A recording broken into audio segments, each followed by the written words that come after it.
There's like 13.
Rebecca Johnson.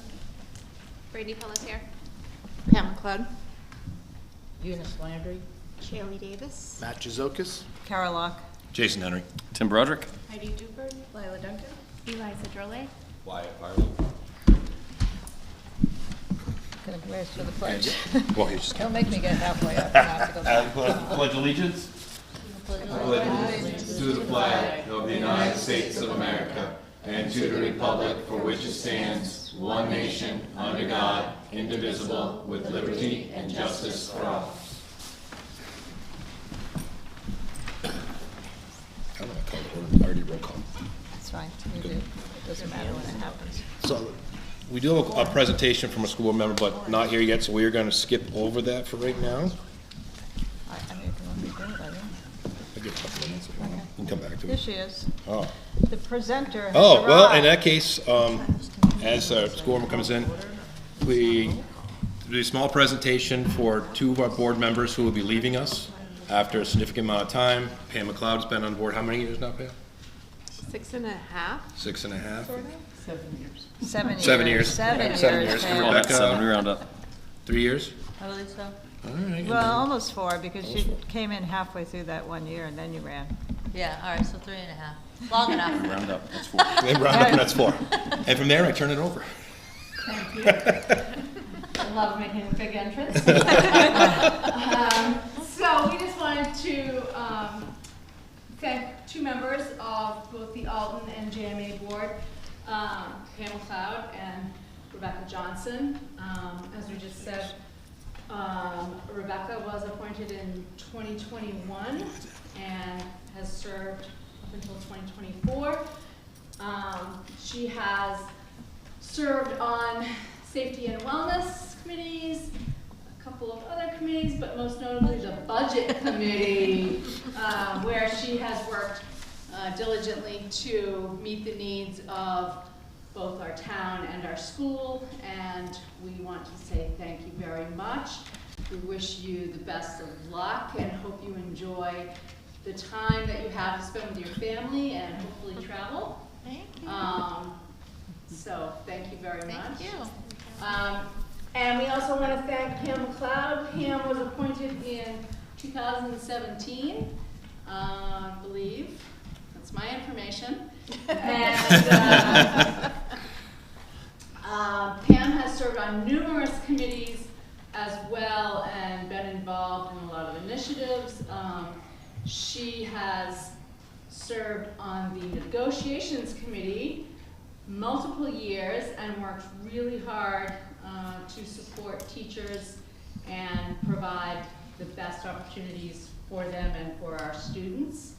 Pam has also been a huge proponent of technology and bringing all of the new innovations and security measures that we need to have a successful school. And we wish Pam the best of luck and hope that she enjoys her time gardening and with her animals and hopefully some more time in the evening. You got a couple things behind you. Here we are. So I will scoot around, excuse me. Whew, I'm just really making it. Thank you, Rebecca. Thank you very much, you And guys. thank That you, was very Pam. nice.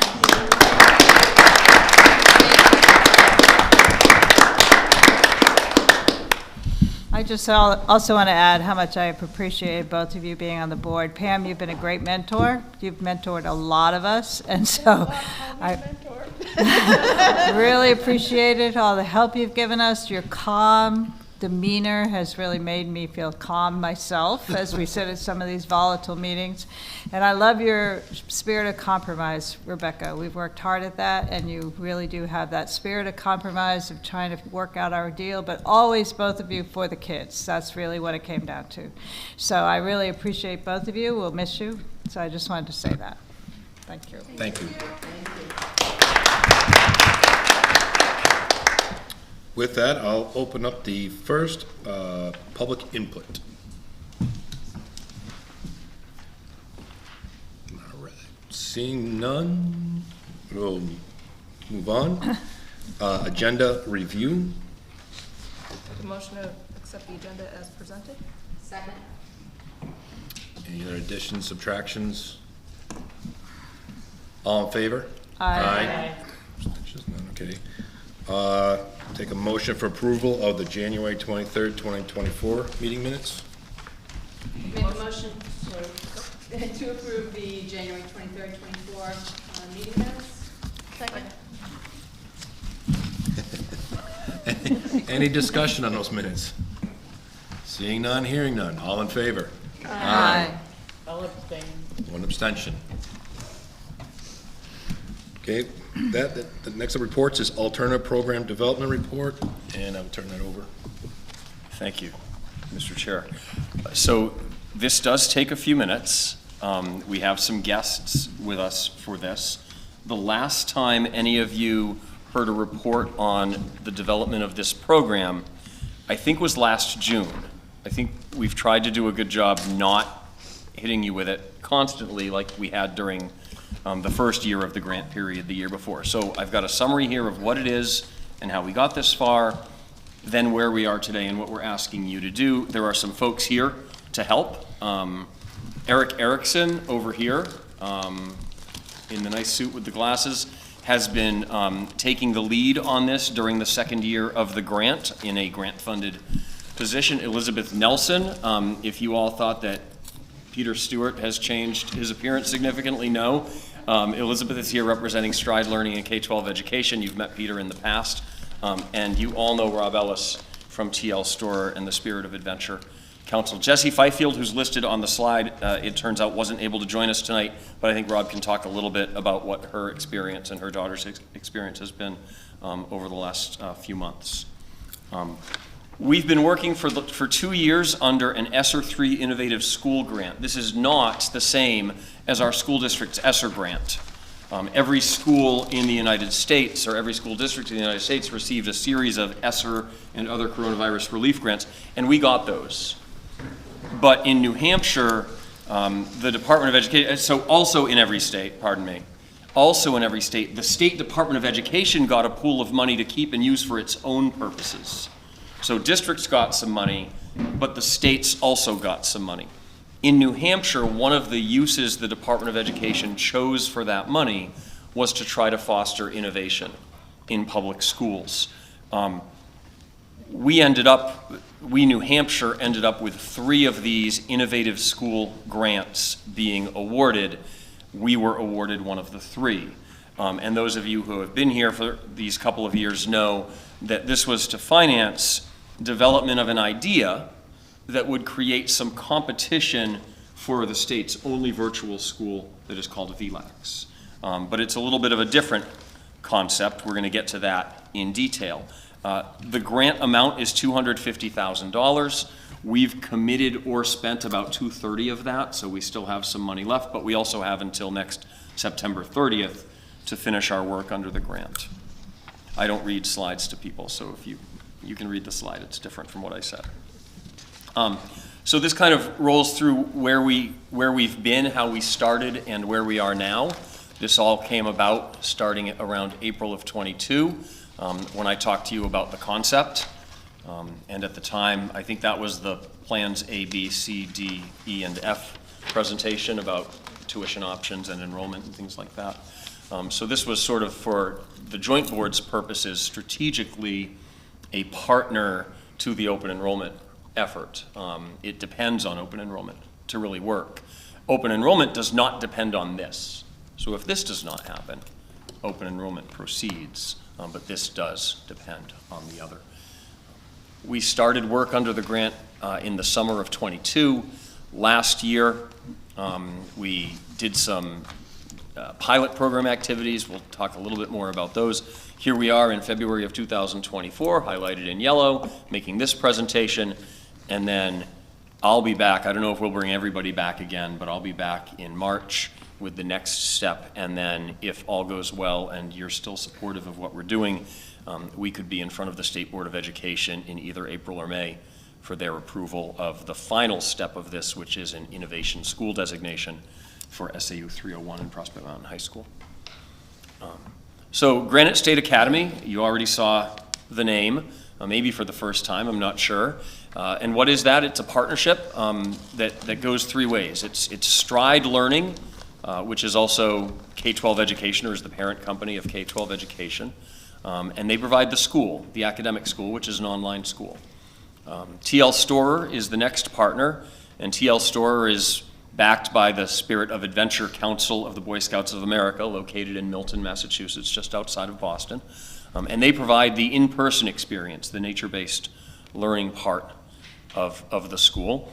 And then there's us, SAU 301, Prospect Mountain High School, the glue that holds it together and provides a regulatory pathway for something like this to exist and be offered to students as a public school option in New Hampshire.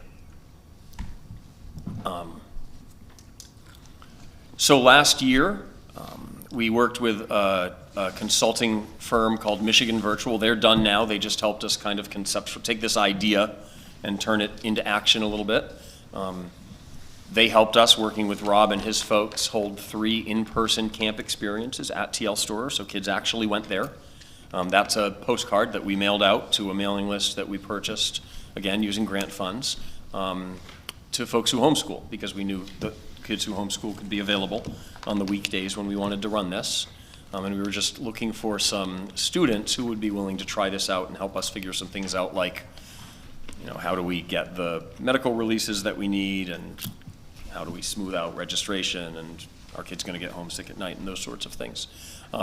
We also worked more with Stride Learning in K-12 through Peter to figure out how we could provide the online learning pieces of this when we're not big enough to do it ourselves. In most of the states that Elizabeth will talk about a little bit, where K-12 does business, they stand up a whole school with staff and administrators and everything, but that won't happen here. And we'd like to be able to launch something without that. So our solution is to work with one of their existing schools in Indiana, the Indiana Digital Learning School. So you'll see the initials INDLS in this presentation, and that refers to them. So we could look and act like a fully mature online school, essentially by passing students through to Indiana Digital Learning. We developed a website which is ready to go live. It matches our other new websites for the other 3 schools, and it could sit right in the same domain and just be another drop down in the schools menu. You can notice by looking at the presentation, the look and feel of everything is the same as it is for our other schools. That's not an accident. CG Studios did that work for us.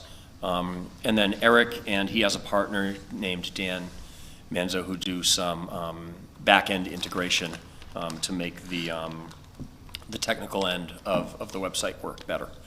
So things like registration and course catalogs. We can show you a couple of things while we're here, unless you're all giving me the evil eye. The program itself is 2 things. We've ended up deciding to open up serving grades 7 through 12, and that's because of language that exists in your joint maintenance agreement. The JMA was written to serve grades 7 through 12. So we can do that within your existing structure.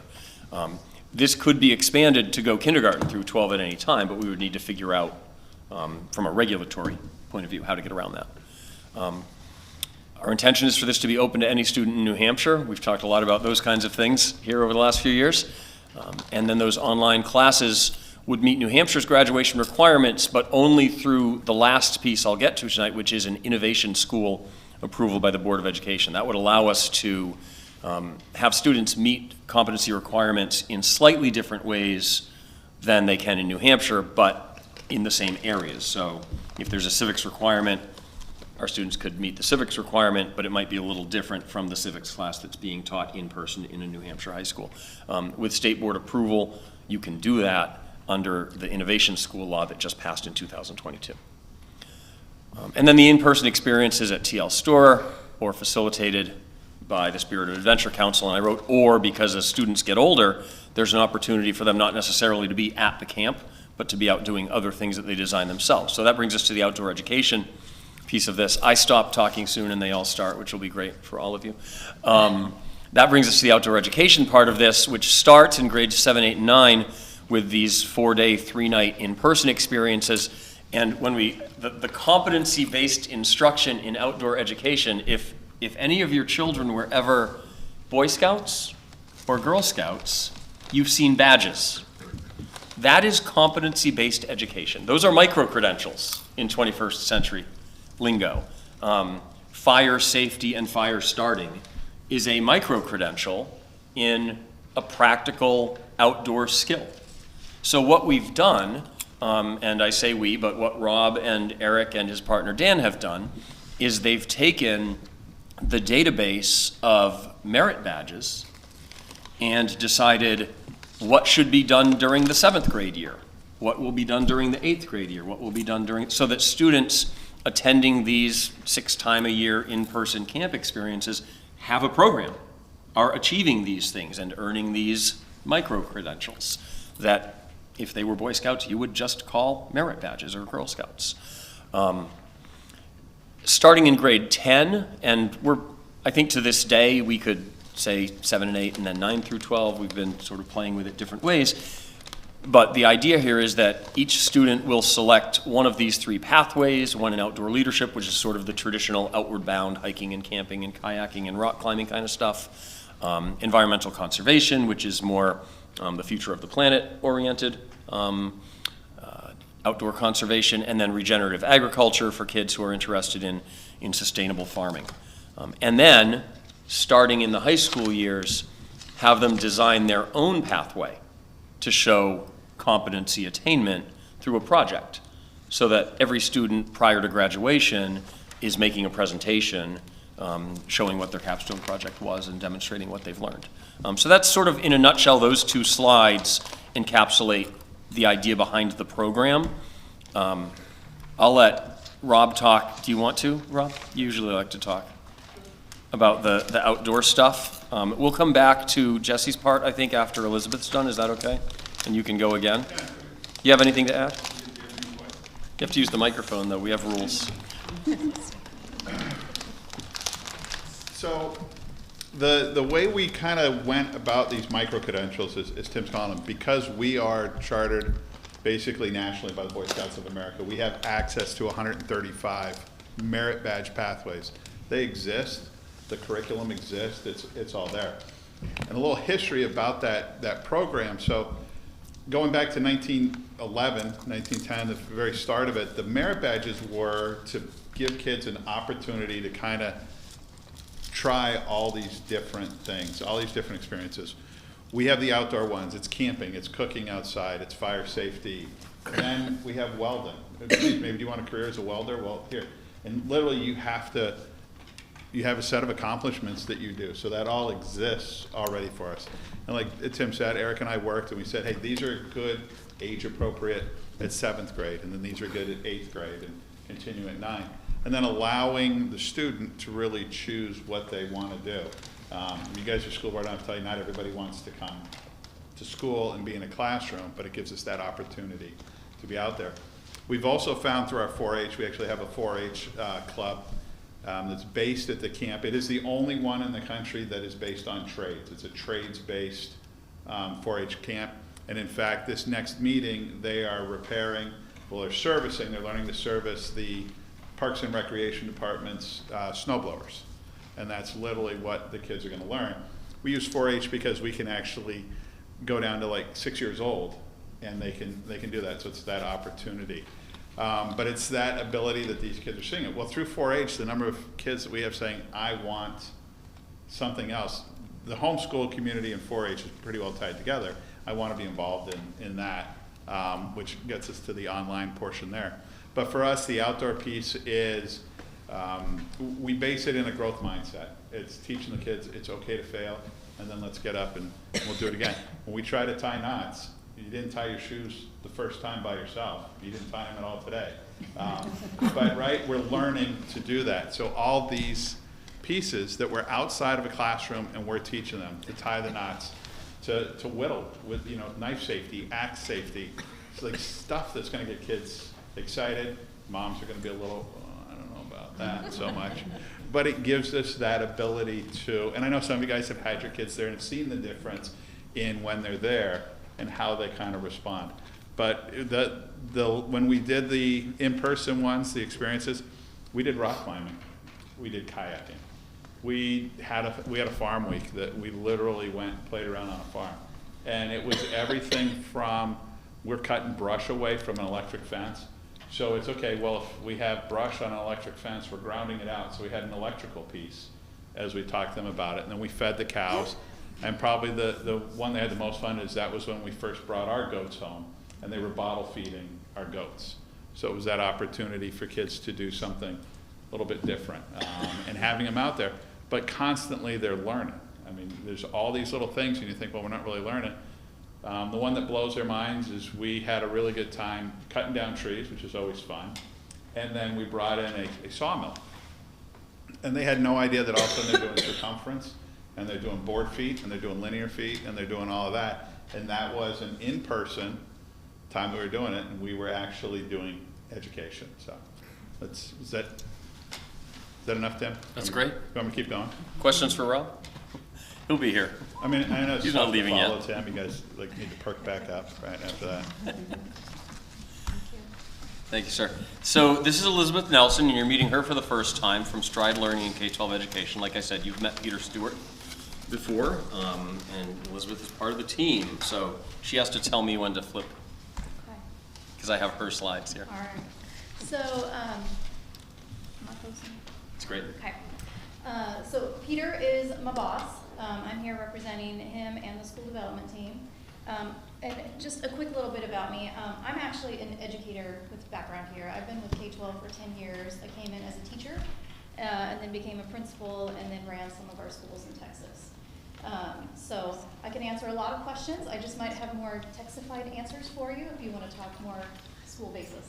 I actually started my education career as a teacher in Indiana, though, so I can answer even a little bit of Indiana, if that helps.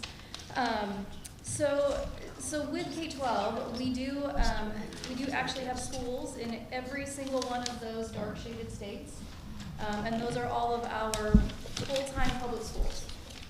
We have separately some private schools, but those are all of our full-time public schools, over 100 of them. So we are in now, I think it's 33 states, 32 states plus DC. The big mission, of course, is to help learners of all ages with personalized learning. I'm not going to read the whole thing, but that's my big part of it, is the personalized learning, and that's why this goes so well hand in hand with what's happening with Teal Store and with the Boy Scouts. But that's unique. That's not anything that we have happening anywhere else. So just a few stats. We are trusted by the over 2 million students that we have served through our schools, by the 95% of parents that have said on their satisfaction surveys that their K-12 powered school is preparing their child for future success. I can add as a side note here, one of my own children is in one of our schools. So I don't just say I taught there and I stayed and I became an administrator in open schools and then moved on to helping create schools, but I put my own child in there too. So I believe in it that much. By the 2,000 districts we've supported, and by the over 20 years we've been around to help. So for our online program, these are the kinds of things that you should expect for anybody that you work with, and these are the kinds of things that we bring to the table.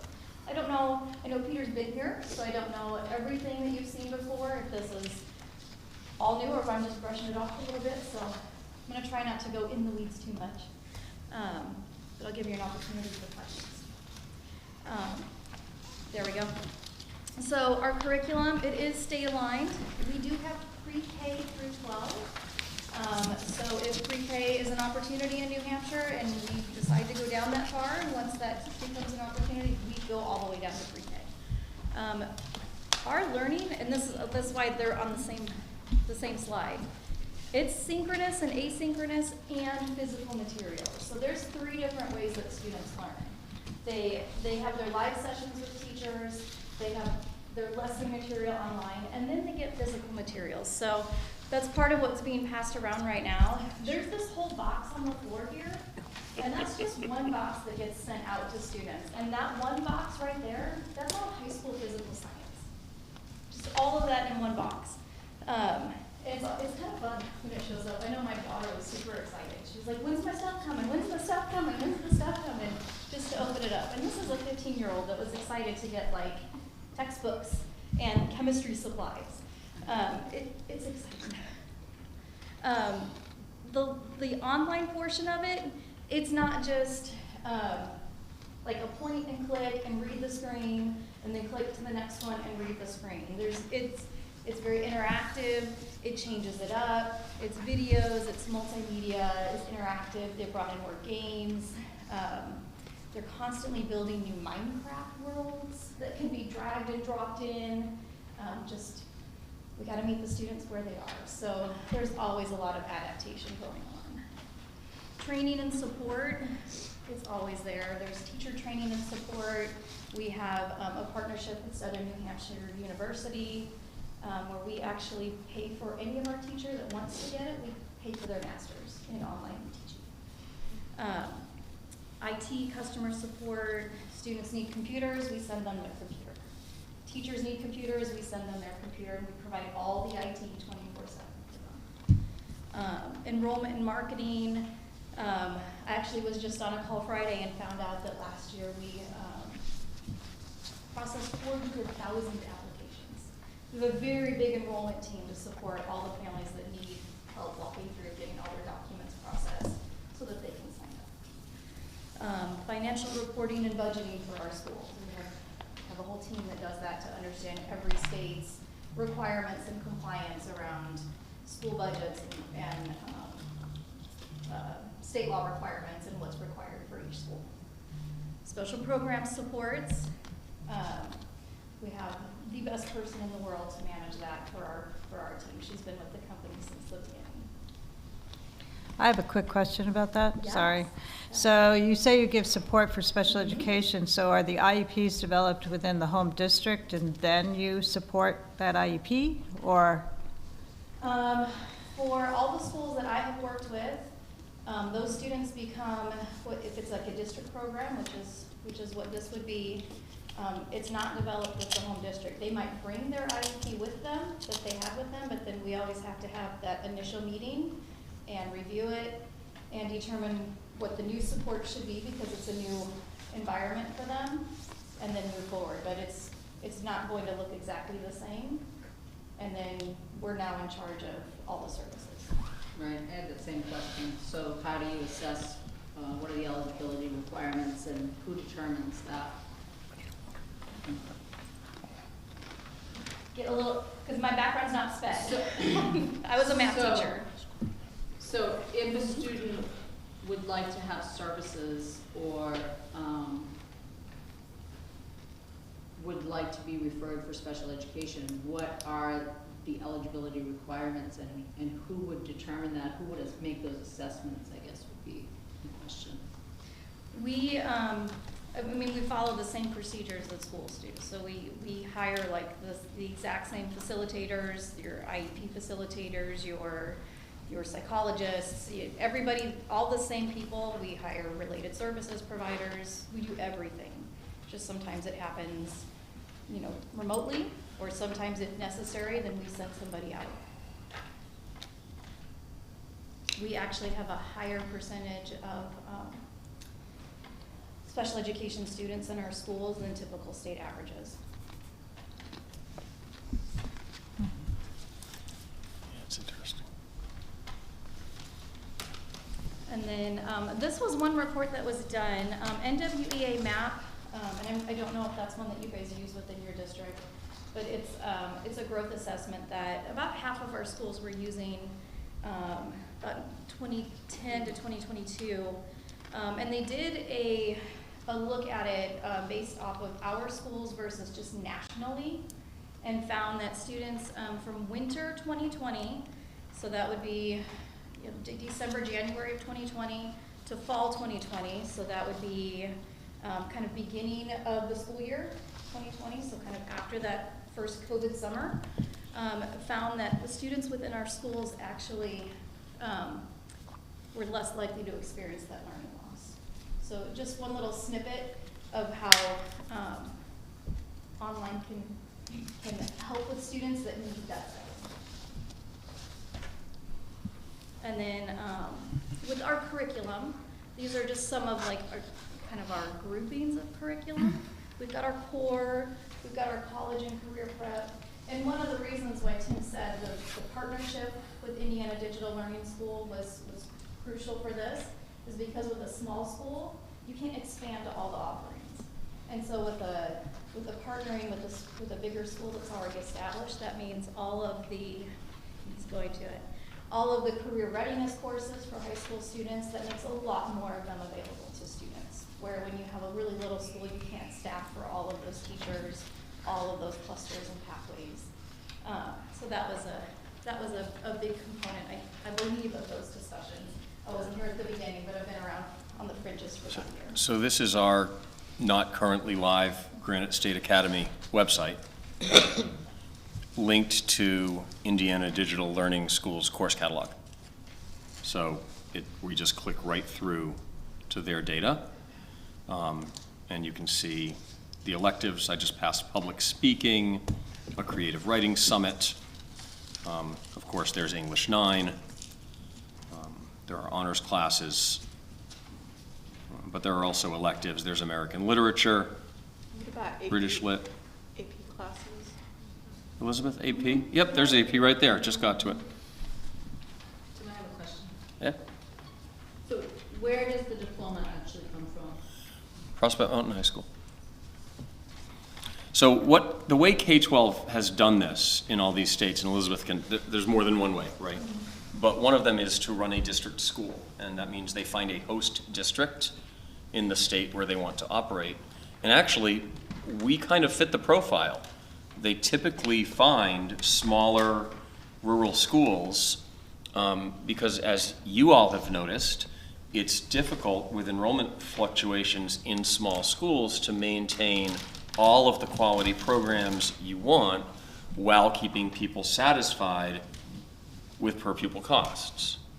And this represents a revenue opportunity for those districts, for this district. So this is what they look for. A district like this SAU in the situation SAU 301 is in after the last 10 or 15 years of enrollment changes. And this is how they do it. And the reason for that is because in some schools, a company like Stride Learning can roll in and say, we want to start a charter school, and that works fine. But in some states, that's not possible. You need to have a host to work with. And in our case, and I'm going to get to this in a very short order here, charter doesn't really work for this model because we've designed an expensive model because we have kids running around at camp and doing all that part of it too. A student in New Hampshire who wants a strictly online school, that already exists. Regardless of how they feel about the quality of that service, it already exists. This is something different, and it costs more. So charter reimbursement's not enough money there. We can skip one of my slides later. Go ahead. And we didn't reach out to Stride. They found us through SNU and actually the courses I was taking in my graduate program and the writing that I was doing about this school and the things that we were trying to accomplish here, and they sort of targeted us as a good high school to build from, as well as Tim's work. And that was actually my daughter up on the screen, opening her there she is. materials in August. She's super excited for a surly 15-year-old. So without putting too fine a point on it, I think most other online schools don't send materials out in boxes to kids. It's a real difference. Most are strictly asynchronous, not all. I think part of K-12's model that works is these 3 different modes of engagement with every student. This is where Rob was going to bring a friend whose daughter has actually been attending Indiana Digital Learning School. For how long, Rob? A couple of months? Just a couple of months. She just started. Pretend you're her father and tell us about it. He's in Florida. Jesse's homesick with the food poisoning, so we appreciate she didn't come. So Savannah attended our in-person thing. Savannah was a student at Barnstead Elementary School and is our target audience. It doesn't work for her being in a brick and mortar building. And full disclosure, Savannah also works for us.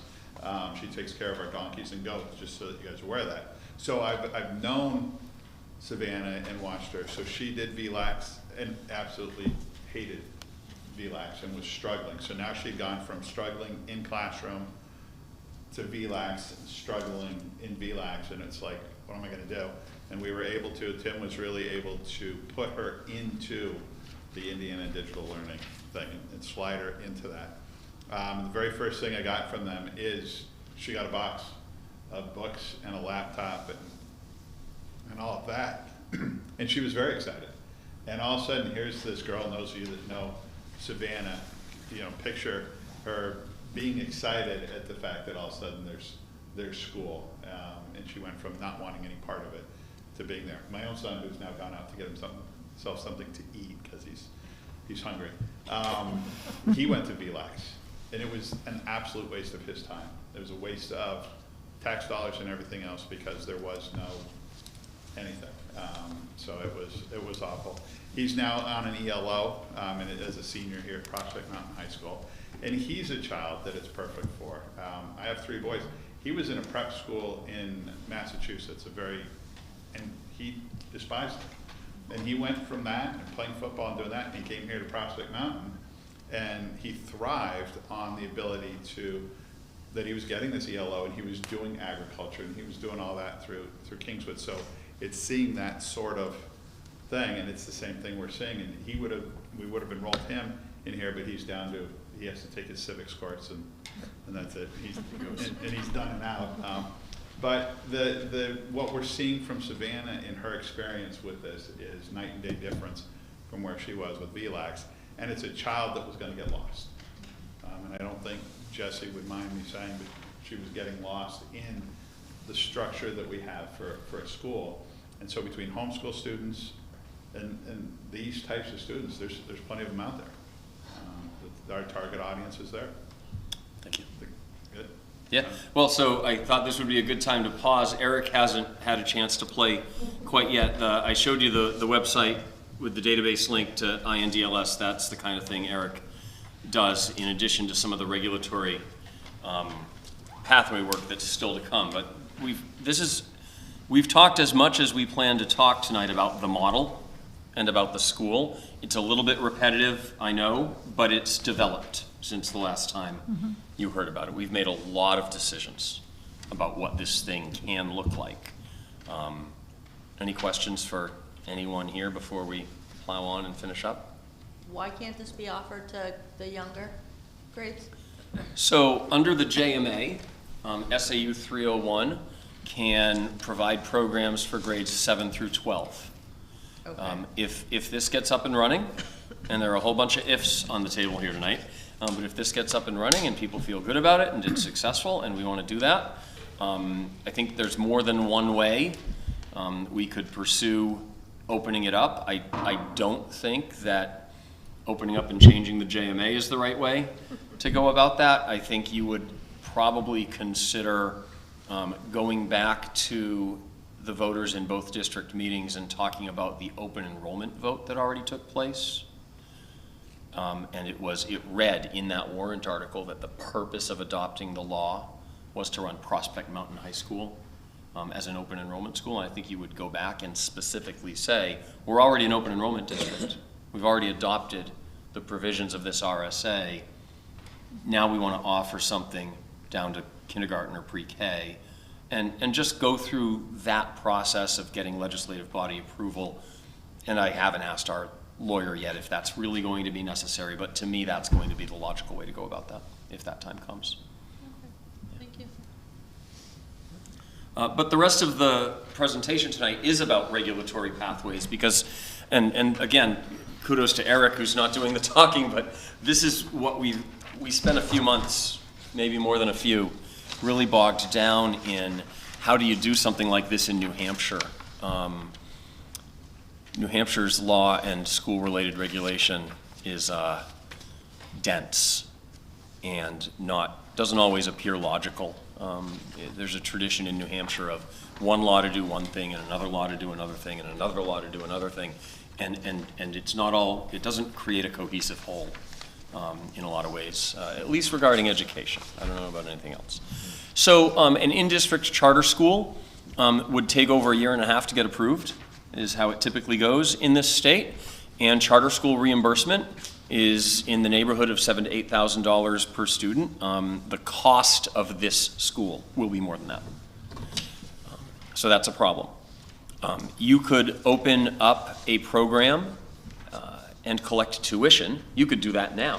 One of your options, as we've been talking about open enrollment at Prospect Mountain High School these past couple of years, has been to adopt new policies that would allow people to pay tuition for their kids to go here.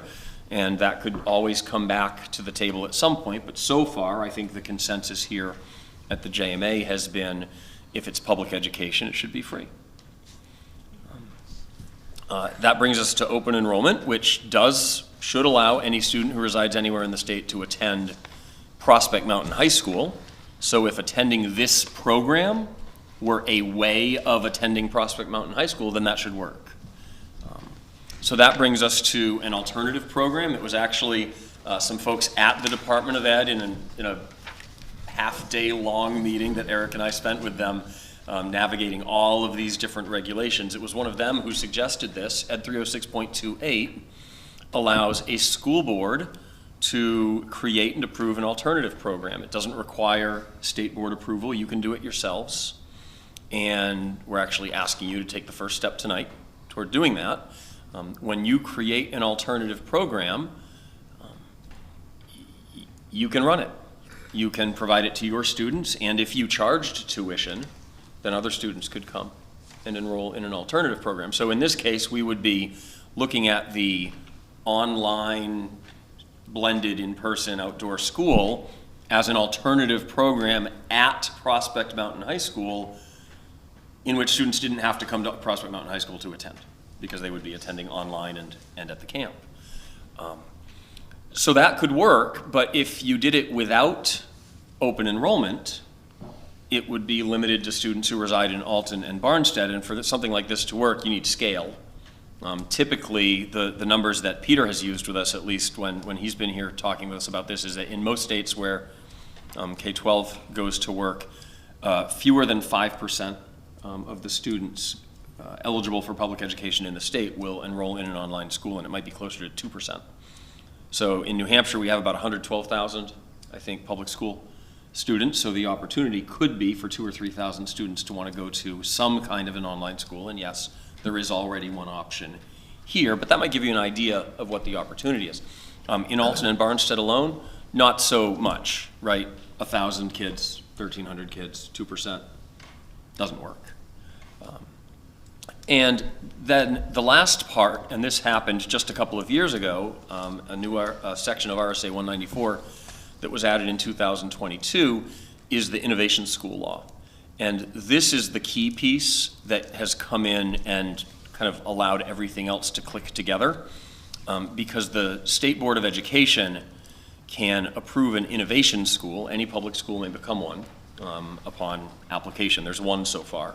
It happens to be, I was present at the state board meeting when they approved the first innovation school application. I think it's likely that should we continue this, unless you strenuously object, will be the second. During that process, you seek relief from any regulation that doesn't really fit with the model that you want or need to follow, and you have to provide the rationale to the state board. So for us, we would be looking for some relief from the state's graduation requirements. Not that our students wouldn't be taking the same classes or earning the same competencies, but some of them they'll earn in different ways. So for example, we would never have an online phys ed class because kids are going to camp. So we would say that they have met their phys ed requirement by participating in this program, which includes the time they spend outdoors doing outdoor learning.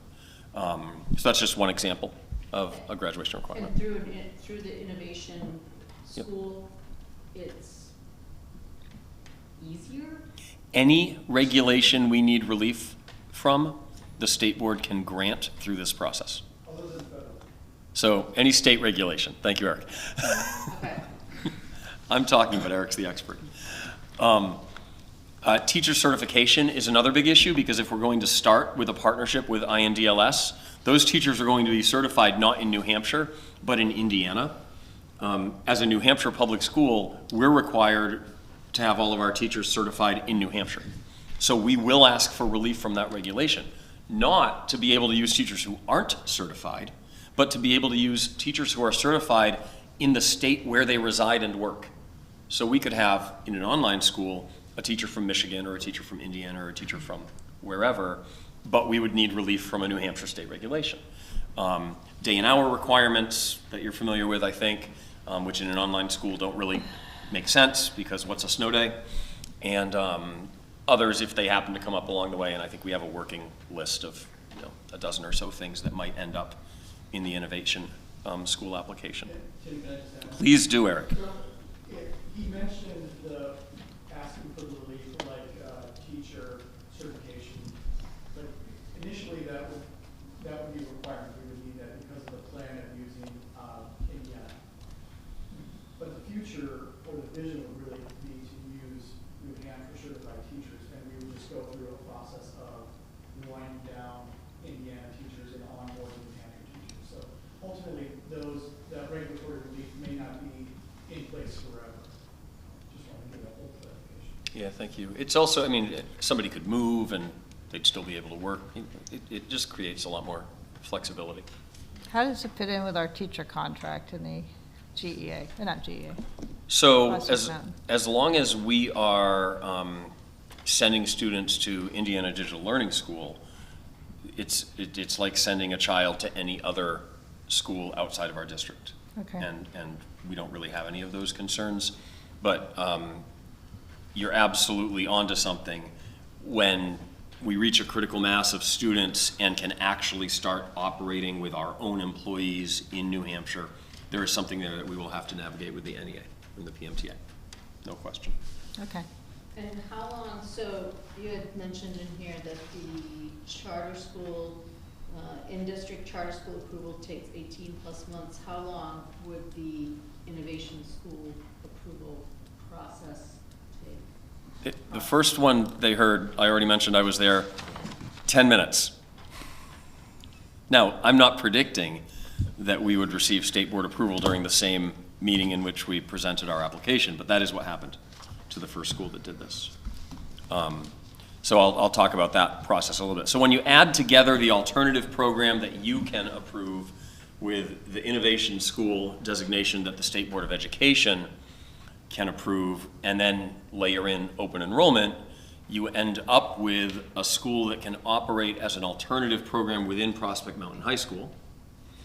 You have students under open enrollment who live anywhere in the state able to apply to be Prospect Mountain High School students, and on the application simply have a I want to go to Prospect Mountain High School in person button, or a I would like to enroll in the Granite State Academy button. And then once they've clicked one or the other, go into the application that applies to that program. At the end, it's a Prospect Mountain High School diploma, or it's a diploma issued by this joint board. I think we would want to write Granite State Academy on those diplomas, but you would be the body conferring those diplomas. Question, would those kids be eligible for sports and after-school programs and this, if they wanted to come here? Yeah, it's an interesting question. We've talked about it just sort of in theory and thought, well, why would we say no? Of course, a kid who lives in Whitefield probably wouldn't be able to play on the basketball team. I'm gonna come down. This is really good. You never know. Never know. All right, you're all terrible. So this brings us back to, this is actually the same slide that I put up earlier under sort of the how we got here. But now I've highlighted this tonight plus the next two entries. I'm asking you if you feel comfortable to approve our plan to create an alternative program. We've described it to you. We will not actually enroll a student, even an Alton or Barnstead student, in the alternative program without coming back to you. I'm telling you that right now. But if you are comfortable approving it tonight, then when we go to the state board, we say, we have this alternative program, as opposed to, we want to start this alternative program. The next step is for us to come back to you again next month with the innovation school application that we want to take to the Department of Education, the State Board of Education. That law prescribes the approval process pretty strictly. So you vote on that application first, the innovation school application. Then we have a certain number of days to submit it to the Director of Innovation Programs. His name is Tim Carney at the Department of Ed. Then the State Board has a certain number of days to put it on one of their agendas, and then a certain number of days to respond with approval or not, which is one of the reasons it may not happen in the same meeting where we see the State Board, but we're guaranteed a pretty quick turnaround because the law requires a pretty quick turnaround. So it is realistic that each of these steps can be accomplished in the next 90 to 120 days, which gives us the possibility of a functioning thing next September, if we have the pathway to enroll students, and that's a separate conversation about open enrollment. And I apologize, things that are complex are always much harder to deal with, particularly in public administration, and this is a little bit complex, but I'm trying to take it one chunk at a time and keep it as simple as possible. So that is where we are and where we could go. So tonight, I ask you to consider a vote to approve the alternative program proposal that we've just made. We will not enroll students without coming back to you first and seeking your permission again. I want to reassure you with that. I think that's probably important right now. And then next month we'll be back and we will show you what the Innovation School application to the Board of Education looks like and ask you to approve that so that we can submit it to them. So do you think people are gonna think that we're all over the place? Prospects trying to do open enrollment, then they're trying to do this. I'm just trying to play devil's advocate. I'm not against this Yeah. or anything like that. No, please. I'm just wondering what parents or the community will think, and then they'll be like, well, you're not focusing on, why don't you just focus on Prospect as a school and what's going on there? These are just questions I'm wondering if you think people are gonna ask, or you don't think that, like, it's complex. I think we need to, the message, figure out a way to tie it all together. I know we're just talking as a board right now, but, you know, tie it all together on how it all benefits. I think the pathways work that they're doing with the counseling office and really the whole like individualized learning and figuring out like what your path is, and not everyone's gonna have the same thing. That's to me where it fits and makes sense. And we definitely have a lot of kids that the traditional path isn't the right place for them. So I think it's normalizing that versus, like, I remember when I first joined the board, it was all about like, you know, how many kids are going to a four-year college, and that looks a little different now. Right. Not because the school's declining, but just because the cost of education is crazy. So, you know, people are choosing welding or different Having the paths. options, yeah. So to me, that's what makes it fit. It doesn't feel like something, I mean, it is another option, but it still feels like a pathway. Right. I guess I keep in my mind, and maybe I'm totally wrong, but it's kind of like UNH with the Thompson School. We've got, is it somewhat reasonable analogy? You know how that's like a part of UNH, but it's a separate school, you know? Yeah.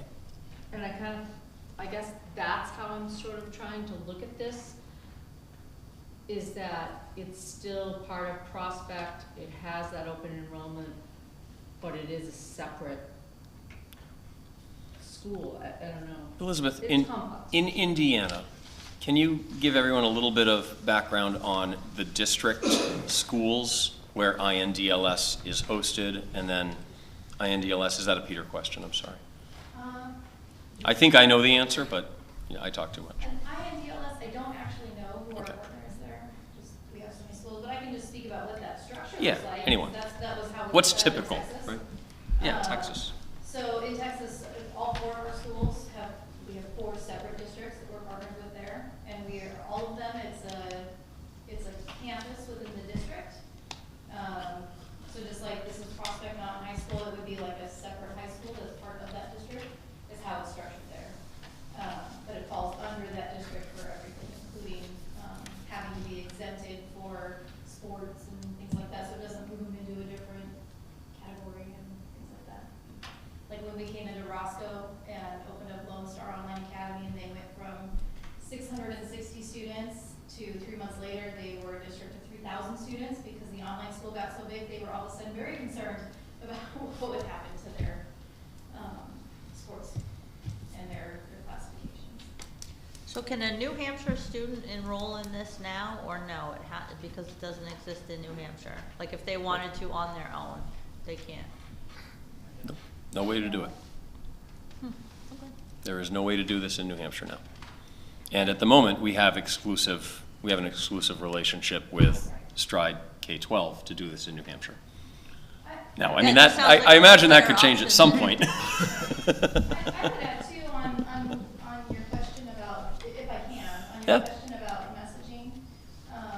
You know, there is that small percentage of students too that, you know, are maybe within your district that like the traditional model isn't working for. So not only does this open up more pathways for them, but the students that maybe they may not care or be looking for the pathways, but they're looking for that different setting. And so this still keeps them within your district. And so that's part of your message too, is you still want those students to have a home within the district. And that you're trying to fit that. Yeah, the pathways was a good word to Yeah. put it Pathways together. are good, but you're also trying to make sure that all of your students have the right home. But Yeah, I don't think, I've long thought we needed something for the students who don't want to be in a building, sitting in desks all day, Right. wanted to be more hands-on. We haven't, you know, raising two boys. We have a number of students like that here. And I can talk about a lot of reasons why there's high school students that want this. I mean, I can give you lots of reasons. We have almost 200,000 students enrolled right now, and there's 200,000 different reasons why, you know. I mean, there's a lot, you know, but to be able to keep students within your district and to be able to also add revenue to your district by supporting other students outside of your district, you know, with that setting is. Stride has like professional athletes, kids who are professional athletes, yeah. right? Those kinds of kids too. So this isn't either or though, right? We can't use it like we supplement with VLAX sometimes. We can't so supplement, actually, take an they, individual. Stride does, K-12 plays that game as well. So it is an option. That's not what we're talking about offering. Again, because so much of what we're having to do because of New Hampshire's structures and regulations is figure out a way to enroll a student for tuition at right now. Now, inside our district in Alton and Barnstead, could we say, hey, we don't have enough kids for AP Chemistry? German, but you can take it? Right. Absolutely, we could do that. It's like advanced, what the heck are we talking about, just to start to think about how to do that for a student who lives in Hanover. I don't know if my head could do it right now with where we are on this. But within our district, absolutely, right? 'Cause When that's when just we have so this much stuff fun. running, we have this stuff running. Yeah. A lot of potential. Yeah. But It was- it's a I'm just great, laying no, down I think it's facts. I think it's a spectacular question. Because anytime in public education, you suggest that tomorrow we might do anything that's different from what we did 20 years ago, When we were. you're out of your mind. Right. That is the nature of public education. Right. So, and it is a little complex, right, the way we're trying to piece this together under our regulations. So I don't think there's any question. Well, and people are going to ask about the cost. So we have our students enrolled in this. It's going to cost to do that, correct? So this school will cost more than the New Hampshire charter reimbursement on a per pupil basis, but far less than the average cost of running a brick and mortar school. Probably 60% of what it costs to run the average brick and mortar school in New Hampshire. But what I'm saying is our current students, if they choose to enroll in this, we pay for them to enroll in this, correct? That's where I'm getting confused. Or does the student, No, the it's, I family mean, pay? no. I mean, if they're our student, they would just go, They would it's ours. just go, it's part of Yeah, it's our ours. school, but we pay for it, don't we? And that's what I'm getting confused about. Yeah, we would have to talk to, Stride about that, to K-12 Yeah. about that. But Generally speaking, for the host district, Stride makes everything very easy. Right? But not free. Well, that might be what it means. That might be what it means. Well, only because we've already developed our budget, we're ready to vote on it. If we start this in September, is there going to be additional costs, is what I'm asking. So, any cost, this going forward, if this happens, so a bunch of ifs, right? If this happens, and we're looking at how do we budget for it every year, it would look a lot like, in one of the two towns, we actually run a separate warrant article every year for food service, right? Not the other. It would look just like that, I think. It would be a warrant article to appropriate, but not raise, X number of dollars for the operation of this program. Okay.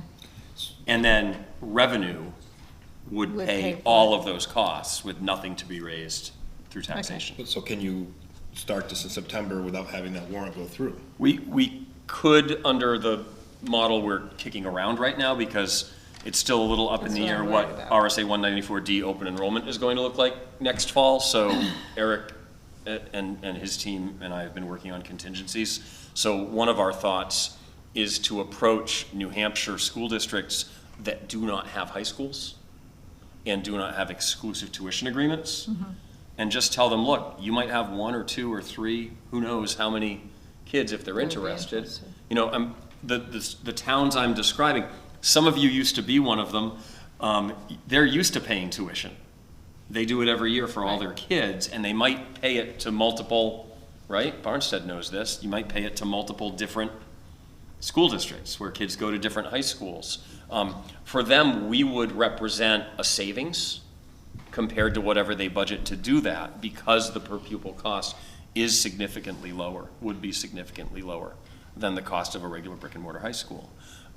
So we could conceivably launch on a limited basis, again, using Indiana Digital Learning School and TL Store with a small cohort of students from around the state, if districts like that decided to offer it through their counseling departments to certain students.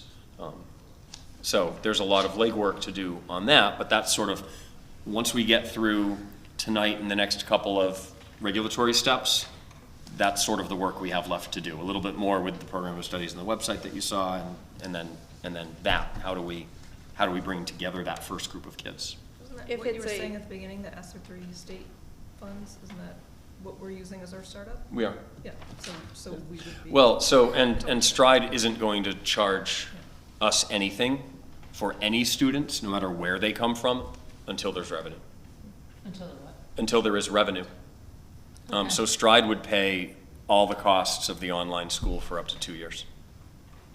Elizabeth didn't say that, but Peter did. Well, I mean, it's just I have it in something writing. That makes sense. That makes sense then, because the taxpayers are gonna ask, Right. where's the money coming from for this new school? I know they will. Yep. What if it's a homeschool student from another district? Is that the state money that just? Yeah, so a follows them? homeschool student is eligible to attend a public school in the town in which he or she resides. So that town would become responsible for that student. I guess I feel like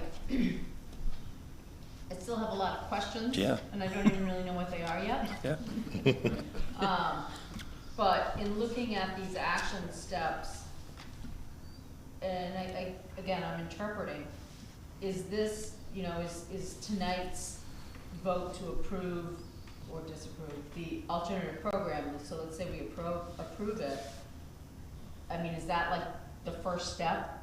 And then we have another step. So even if there was, Yes. a huge reconsideration, or the public was like, no, we don't want you to do that. I mean, we do work for the community, so. Yep. Absolutely. And that's what I've tried to show, is that we're here tonight, we would be here next month, we would go to the State Board of Education, we would come back to you. I mean, one of the things I will commit to you all to build in is exit ramps. Every time we talk about this, we'll build in an exit ramp for you. You cannot do this. That is a choice, and that will always exist. That choice will always exist, to not do this. This is, I think this was either Plan D or Plan E, right? When we, when we went down the road of figuring out responses to our enrollment situation. And the hardest part has been figuring out this very complex regulatory approach. Putting the concept and the school together hasn't been the hardest part.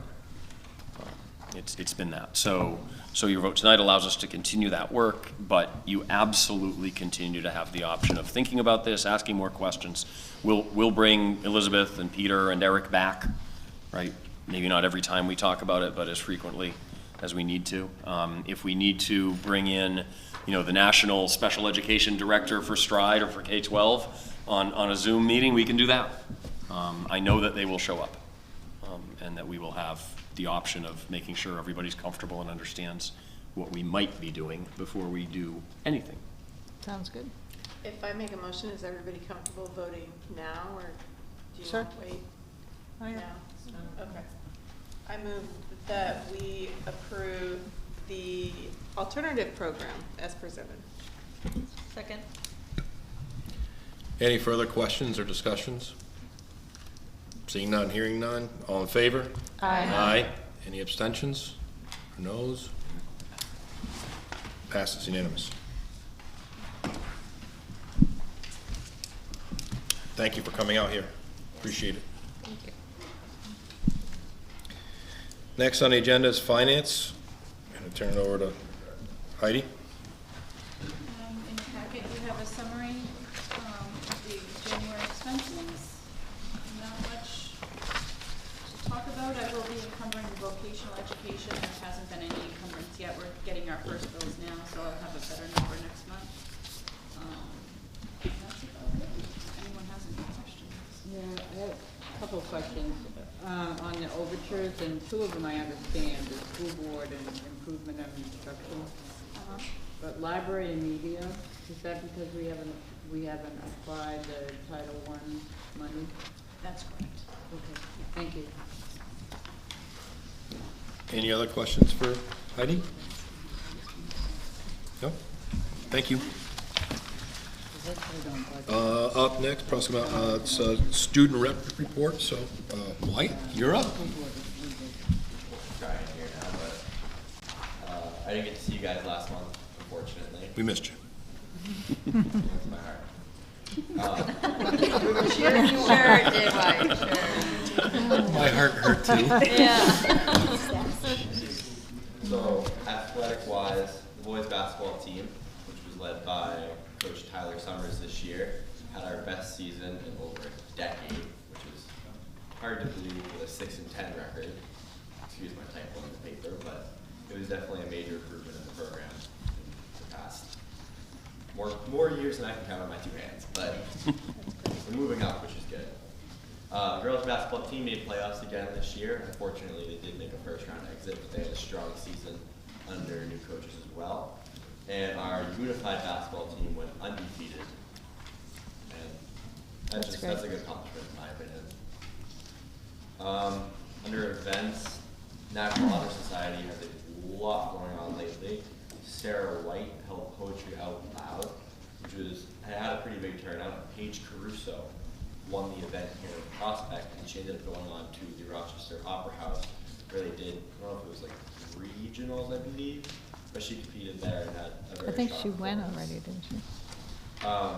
Fishing for Freedom, which was a veteran-based ice fishing derby in order to give back to them and our community, was held last Saturday. Which you put together, right? I did, yes. It was a huge success. We sold 96 tickets, but there were over 125 people there. We were able to raise $2,188. That's great. Which was Nice job. well beyond what our goal was and what we expected, so we're looking forward to doing it again next year. It's fantastic. If you'd like to see a picture, there's one on our website on the gallery. Miss Couple of Davis made an appearance. Actually, she was there for quite a while.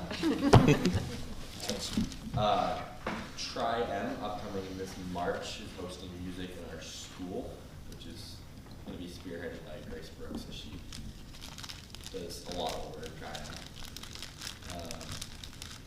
I skipped over it, but Juliet West is, through National Honor Society, is going to be doing our annual blood drive here at Prospect, and she is already in just like a week's time filled up all the donation slots, so it should be a really good turnout, which is great. This week is Winter Carnival, being hosted by Student Council.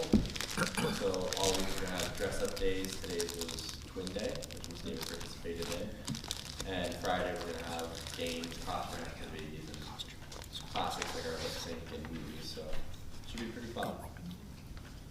And then just recently last week, Miss Dylan Senora had organized for their pack a field trip to the New England Aquarium in Boston, and that was a really good time. A lot of students went on that. It was a lot of fun and educational. We learned a lot about the sea life that was involved down there. The French 3/4 class got back from their Quebec trip a few weeks ago. I was on it. It was a blast, like a lot of fun. And Mr. Long did a great job organizing that for his millionth year, I think. We really appreciated it. It was a good time, it was a new experience. I hear he does a good job of wearing you all out, right? We did a fair amount of walking in full snow gear, yeah. Probably 8 miles a day, but it was good. It was fun. And then lastly, Mr. Long, again, had organized this upcoming trip to Europe, so all the participating students in that are getting very excited. I think they're going to London, Dublin, and Edinburgh.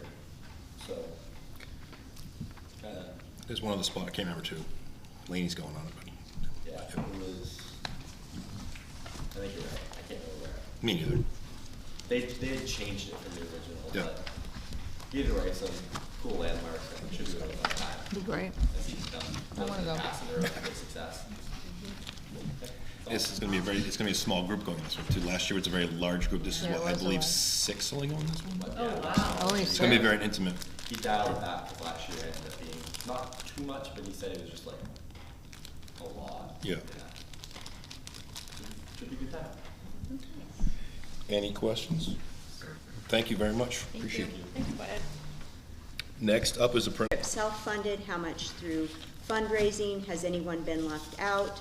So originally, when the request was made to the board, they thought that 13 students were going to be going for $3,920. Now actually 10 are attending, and the total cost is $2591.04. Mrs. Cove has a practice that no students are ever turned away due to funding, so everyone that wanted to go is able to go. The breakdown is $187 per person for the conference. Our state officer, Dylan Miller, does not have to pay. And it's $72.10 per person for the hotel costs. So that brought it to $287.89 per students. So each student paid $285.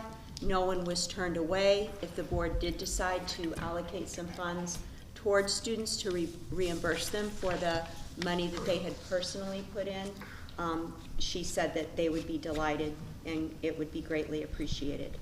Was this the one where it was more for boys than girls? Huh? Really? Wasn't there one that was it was broken down somewhere in our things that said something about? That's at the end, that's the history. The history one? Yeah, Okay. So we could make a motion now to fund this trip.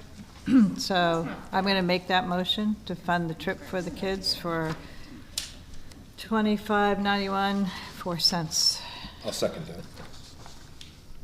I thought we approved it last time and just asked for the breakdown. Am I mistaken? Did we approve it last time? No, we wanted to come with the break, we wanted to come with the breakdown. They wanted the numbers. Just- Oh, we did? Yeah. Okay. I think you approved that they could go on the trip. Right, that's yeah, what we that's what I approved. thought. We wanted to come back with a breakdown to see where it was at and Yeah, see if yeah. we had money to kind of cover it as well. thank you, Chair. Oh, okay, okay. That's all. Any other questions? We have a motion and a second. All in favor? Aye. Abstentions? Okay, passes. Thank you very much. Thank you. That's exciting, because I have to say that FBLA brings so much energy to our school, and I'm really just so pleased with Jen Cove and her student leadership. Gunstock Ski and Ride Club has gotten started. So we have been taking students, we've taken them twice now, I've taken them, in the student van. That van, it is so wonderful to have a van, to not have to coordinate a school bus. That van gets used all the time. And it's just been a tremendous asset to the school. So we have students who have season passes, and they just need a ride back and forth. Or, a student who doesn't have any gear. So it's worked out really well, and what I'm hoping is that it's going to inspire some students to join our ski team. We only had 3 on our ski team this year, and I think that's a shame, living so close to the mountain. And so these guys were just as pleased as could be. They were right back, ready to go at the end of the night, you know, right when I asked them to meet me. I'm hoping that as this gets started, it will expand. So, you know, I'm hoping to take them out 3 more times. We're going on Thursday this week. And then maybe next year, now that it's underway, we can really get, you know, where we're taking a whole school bus of kids. Well, a lot of high schools give discount. They arrange with Gunstock to give discount Yes. season passes. And so that's, to me, something we don't have in Prospect that would be That's right. benefit. So like my high school grandchildren always had to go to another town to get their discounted pass, or they go, you know, affiliated with another high school. I think it would be great if we could organize so that our school would also offer that kind of discount. I agree. If we do something early on in the fall, they said, they can also offer greatly discounted season passes. So if we get this organized early, then the kids could go on off times as well when we're not taking them. Sure. And then if we have 20 or more, it's $33 a ticket. So it's just really and that includes rentals. So it really provides a wonderful entryway to students. It is. And I did say that if a student couldn't come up with the 33, we'd still figure out a way to get them there. Sure. You know, in my opinion, we invest, and we should, in athletics. And this is a form of athletics. It's an intramural It's a form. great form So of we don't want athletics, any right. student not to go because they can't afford it. Thank you, Chair, for Yeah. taking them and Super organizing fun. it, and that's very impressive. Thank I'm you. getting introduced to all sorts of cool music. But it was funny, we were listening to like old metal last week. I was like, wow, I know this stuff. That's funny. So, yeah, and so we have that FBLA overnight field trip that you took care of. And then later, we're gonna be asking you to approve that History Club annual overnight trip. Okay. Any questions for the principal? All right, seeing none. In our packet, PMHS Counseling Department. Questions on this, or? No questions or concerns? Okay, moving on. Athletics, wrestling and Bayside. Yep, nice to see. It is nice to see. So those 3 wrestlers are all freshmen, 9th graders. They've all got less than 2 years' experience on the mats. I went to the JV state tournament that they attended, and in their first round, 2 of them won by pin, and the third was winning in the 3rd period and got flipped and stuck. But they were great. It was awesome. One day, and I know their coach has been telling them this all year, I told them this that day at the JV tournament. One day they are going to be seniors and captains of a real wrestling team, full and competitive, and they're doing great. And this is with Derek, right? Derek Papasino? Papasino So does an I think we owe him a amazing big job. thank you for doing this with the kids. He's worked really hard with the kids to get this going, and I think it's above and beyond the call of duty, and he's done a great job. So I just want to thank him. I think that wrestling coaches, they put in a tremendous amount of time to, you know, the meets are, you know, you're there 8-10 hours. Right. It's really amazing what he's doing. Would wrestling be open to girls if there were girls interested? It is. It is, okay. I think some of our strongest wrestlers over the next couple of years you're going to find are some of the girls. Okay. Yeah, that's what's happening with the middle school group right now. Awesome. Good for me. All right, technology report is on the backside of the wrestling. Any questions or concerns? Okay, then curriculum assessment, Mr. Zolkis. Matt? In your packet, you have my report, and I will sort of highlight a few things. So on the 23rd, we had our second full-day professional development day. That day, we focused in on our school goal, which is restorative practices. We did some suicide prevention follow-up. We had the faculty and staff complete an education equity survey, which is part of our system goal. And then we continue our conversation on tracking. In your packet, you also have that survey, so you can take a look at it. Our next step with the survey is to review that with the faculty. We did begin to talk about it. We started out a great conversation the 23rd was voting day. And as we started to get into it, we were asked to move our vehicles. So that kind of put a damper in that conversation as everybody came back. So we'll spend some March 12th PD time and then some after-school time again, getting into this idea of educational equity and really focusing in on our practices. Earlier this year, I talked to you guys about Away To, which Away To is that personalized career pathway platform. So our school counselors worked with the freshman seminar classes and also our grade 10 students to complete the Way To. And again, we'll be using that data along with the pathway data to kind of sort of see where things are lining up or not lining up and have those conversations with students.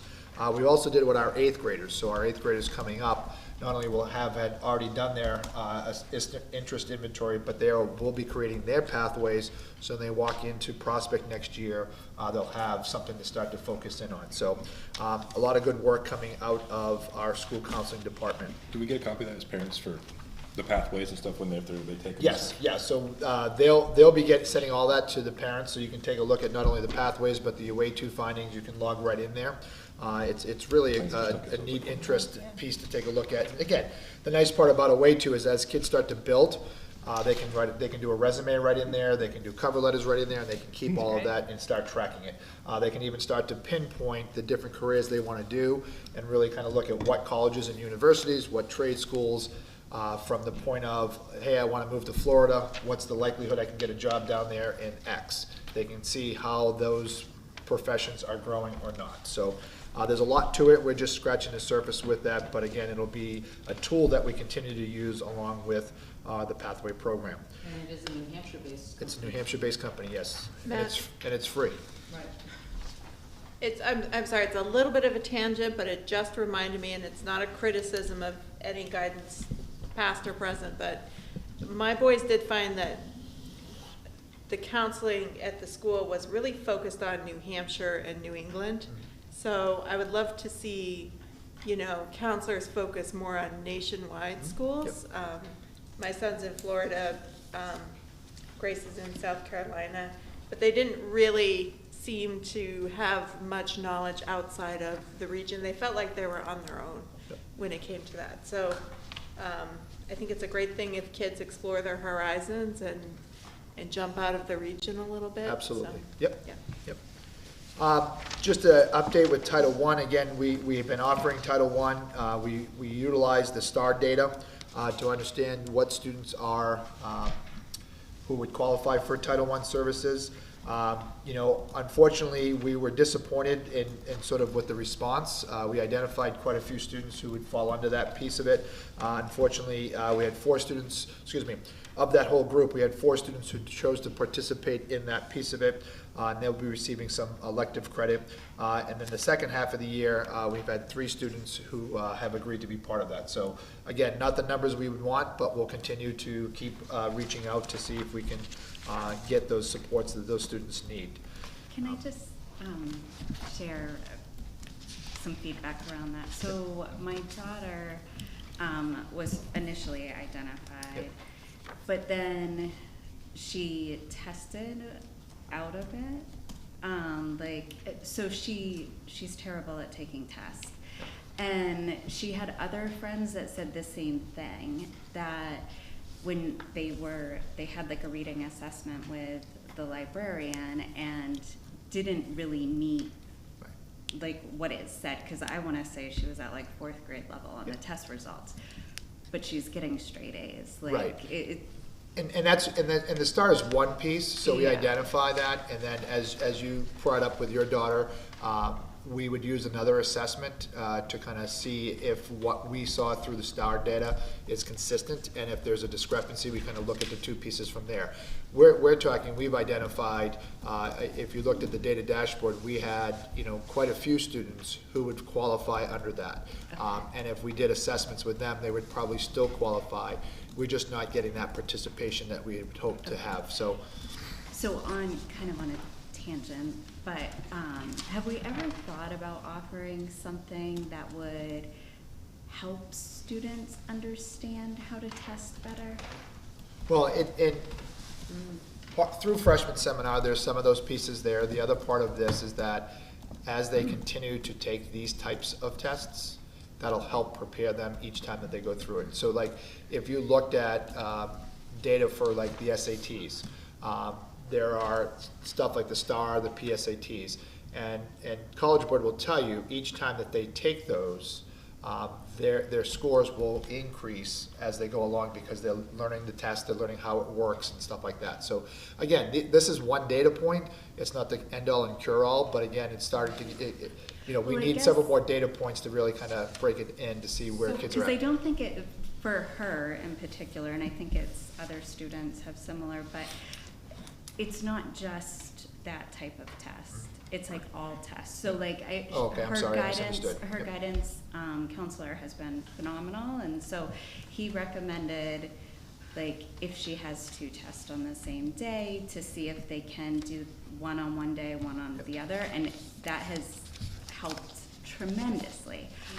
But only because she's going to him saying, I know this stuff, but I'm getting a 60. Like, but then she'll take it on a day when she doesn't have back-to-back tests, and she'll get a 90. Like, it's and I just don't think she's alone Yep. in that. Like, I'm hearing from other students. So I think if we could think about how, I don't know if it's like an anxiety thing. I'm not sure what drives it, but It's a lot. It's I a lot just to. think kids could benefit Yeah. from something. And so we're taking a look at freshman seminar, and we're looking at the components of freshman seminar, and that information is really good in some of that study skills, and that's part of that piece of it that you just mentioned, so. The other part is that our hope is that, we have more communication amongst faculty and staff so that we're not inundating a kid with 3 tests on a Thursday, and so they're able to kind of spread those things out a little bit. And also other alternatives to assessment. You don't always have to assess through testing. Correct. And I think that's something to encourage teachers also. You don't always use test scores to assess a student. Well, I will say, coming to the high school, that's the really hard part for her, the whole summative versus formative. Like, she can have like 100 and all her day in and day out Yep. work, and then tank a test, and she's failing the Yep. class. So it does feel like, yeah, how do you help that child? That maybe that's, I don't get I'm great at tests, but she just doesn't do tests. But could there be like a pack, you know what I mean? Yeah. Yeah, that's what I was wondering, if Maybe there's could something. guidance or somebody establish, a regular pack that's offered And have them throughout funnel the through year it, have them all for funnel how through to it. take tests Yep. and what are the test-taking strategies of a standardized test, or what are the test-taking strategies of a multiple choice test or essay, and try to look at that. And then my other question is, and I apologize for not knowing, is what is available for all students here at the high school for learning supports? Is there a learning center for all students, or what? Yeah, so we do have the learning center that kids can go to and get some support there, or if they missed a test and they need to take a test. One of the things that we are discussing with our school counseling department is the idea of how do we look at sort of labs, if you will, or I don't want to call it intervention because it doesn't necessarily mean that you are going in there for an intervention, but Right. Wyatt might be going in there because he needs a little bit more support on something coming up, hypothetically. And they would have that lab to be able to do that, and it would be open to everybody. Yeah. The tough part with Title I is you're restricted to certain people, and the idea is that parents have to sign off saying that they give them permission to be part of that. This lab would be available for any student at, and depending on what time of the day the blocks are, kids could go in there. We could assign them into that piece because they need that extra support. Right, So, and I think that's fantastic, because Yeah. I feel like a lot of times there are kids who, aren't Title I, but they still Yep. need some Well, and guidance. Title I has a stigma. The older Yeah. the kids get, the harder it is to get them to be in Title I. I found that in middle school, when I taught middle school. It's something they don't want to admit to the other kids they're in Title I. So therefore, they don't want to go in it, and they convince their parents not to sign on it. absolutely. That's the bottom line. And the other part right now too is that we're looking at those kids during a study hall. And so in some cases, that's the only break for the student for that day, right? So that's a de-escalation time. Other times it's, you know, my friends are in there and, you know, would I rather do this or this? And we get that. So we're working on those pieces of it, but again, we'll keep knocking on the door on that piece of it. I did want to bring to your attention, in the Timberwolf tips, the school counseling put out, a couple things. Tutoring assistance. So we have partnered with tutor.com, so that if students need assistance, not only from a student can sit there and say, hey, I need some extra help in certain areas, and they can reach out and schedule one-on-one time with a licensed person there, or they might have been out for a few days, and so the teacher can then help them by setting them up and saying, hey, this is what we're working on. They can work through tutor.com to help support that student as well. And then the other piece is that the SATs for our juniors, the SAT date is March 26th, and it's fully digital, as you may or may not be aware. So just a couple other things on there. So lastly, the other part of our professional development day was on tracking. So we kind of set the day up, or that period up, where we gave them options. There were 4 options. Each option had essential questions, so that depending on what people were looking to get feedback on, they could choose a certain area to go and work on that piece of it. And then they did some different articles and some videos. We did some collaboration within a small group setting. We'll continue that process in the next March 12th PD day. We did have a group, we had scheduled for our math department to visit Concord High School, who is untracked, 9 through 12. Unfortunately, our schedule didn't jive with Concord's schedule this past time, so we're going to reschedule for them to be able to go and spend the day there. They've created a bunch of questions so they can go see firsthand what's going on with that. So our hope is to bring a panel of people in so that people can ask questions and get their whatever they have going right now answered. And then again, our hope is that as our teachers go and visit, when they come back, they can share their experiences with the rest of the faculty and Well, staff. and Guilford is on tracking too, so They that get would there, be yeah. another Yep. resource, Yep. Guilford High School. Yep. So, Thank you. thank you. Any questions? Can I just comment on the way to and the pathway work? I think it's great and important. Just speaking from what's going on in my house, there's a lot of anxiety that goes along with that, and I have met with Ms. Schaff, and she's wonderful, and Becca spent a lot of time with Ms. Schaff. I just hope that, I'm sure she's not alone in that. I think it's hard as a 15-year-old or 16-year-old kid to imagine yourself at 30 with some kind of career that you just can't imagine, you just don't know. And I think, so that's producing a lot of anxiety in my house, and I just hope that they recognize that it needs to be a gentle approach. Yeah, and often, and more often than not, if the child says, you know what, I don't know right now, so they would put in there as undecided, and continue walking through that piece of it. You know, it is, because, you know, there are some kids who are questioning already as freshmen, like, okay, what am I gonna do when I grow up, right? Or even what you're gonna take as a senior. Right, Because right. there's a lot to Yeah. decide. Yeah, and so our hope is that the more that we talk about it, it becomes sort of a regular conversation, and it doesn't create as much anxiety. But again, it's really kind of getting kids to think about what classes they should be taking. I mean, we all do the 4-year planner, right, and try to say, okay, this is what I want to do, but then we kind of revisit that on a quarterly semester basis. One of the benefits of pathway work at the secondary school level is to help students dip their toe into an area and find out that they don't like it. And that's important these days because of the costs of post-secondary education. Right. You know, so if a student is thinking about nursing or something related to that, before they go enroll in a bachelor's and start paying for that, they go out and they find out, oh, I faint at the sight of blood. That's a really good thing to know before you enroll in school. That's exactly why I'm not a veterinarian. I had the opportunity to experience it. And next It's month, the same with the CTE program with Lakes Region.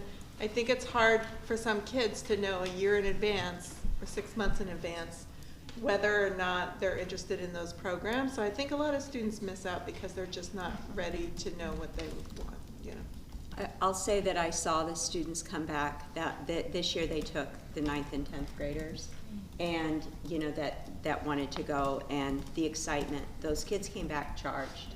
you know, Good. just seeing it firsthand, watching student peers in those classes, it was pretty powerful, so. And next month, I will bring you some information. We've been working with an outside consultant on building our ELO structure. And so next month, I'll come back with some information as to where we're there. The website is getting built. The foundations of it are getting there, so that we'll have all of our forms and everything else, and then we'll have a parent meeting and we'll have a staff meeting so people are aware of the process. So that'll be next month. And Lila, I've heard what you said about the anxiety piece, so I'll definitely chat with the school counseling department, you know, and say, hey, you know. I mean, I don't think I'm beating her up or anything, I just. Not at all. No, That it's, we're acknowledging that it's. Yeah. I think it's an important piece. it is, Yeah. it We need definitely to is. know. Yeah, my kid's stressing over it too, so. Yeah. Well, there Yeah, go. you bet, you bet. For them to understand, okay, we don't want anyone leaving this high school without them thinking about, we care about your future and we're here to help you plan, versus, okay, you gotta do this, like, this is, so, Well, there's that stop fine line. turning off the light and put the black and the white light on them, so. Have a red pen if they haven't got a pathway yet. Thank you. It's a proven technique. All right, moving on to superintendent. I've already used my time for this evening, but Yes, I you do want to have. notify you that we are receiving a Round 3 SAFE grant from the Department of Homeland Security.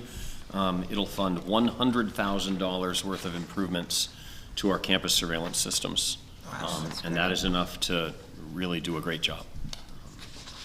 That's wonderful. Including the back parking lot? Everywhere. $100,000. That was some late. Yeah, it's great. I couldn't remember where we are at with power and everything.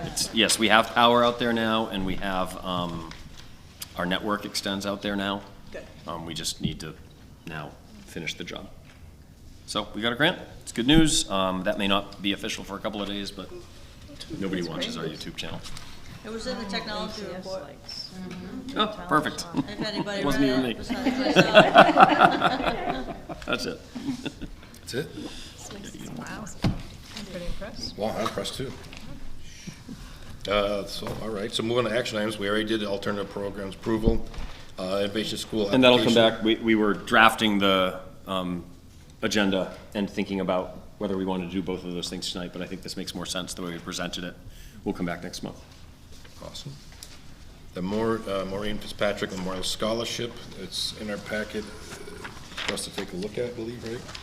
So typically you vote to fund and award the scholarship at one meeting, that would be tonight, and then we go through the